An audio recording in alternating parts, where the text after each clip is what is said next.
SIR নিয়ে জাতীয় বাংলা পরিষদের সাংবাদিক বৈঠক। উপস্থিত ছিলেন চিকিৎসক অরিন্দম বিশ্বাস। সাংবাদিক সম্মেলন থেকে বাংলার সব সরকারি চাকরিতে 100% এবং বেসরকারি চাকরিতে 85% ভূমি সন্তানদের জন্য সংরক্ষণ করার দাবি তোলা হয়। ব্যবসা ও ঠিকাদারিতে ভূমি সন্তানদের জন্য বিশেষ ছাড় ও অগ্রাধিকার দেওয়ারও দাবি তোলা হয়। এছাড়াও একগুচ্ছ দাবি তোলা হয় বাঙালি এবং ভূমি সন্তানদের স্বার্থ রক্ষার জন্য। এসআইআর হচ্ছে একটা সবথেকে বড় বিপদ।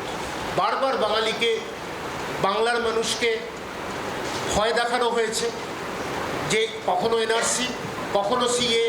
একটি রাজনৈতিক দল সে কাজটা ক্রমাগত করে গেছেন, কিন্তু আজকে এসআইআর করে কোনো পরিকল্পনা ছাড়া আজকে নির্বাচন ঘোষণা হবে, সেখানে তারা কয়েক মাসের মধ্যে 10 কোটি বাংলার মানুষকে একটা বিপদে ফেলতে চেয়েছে।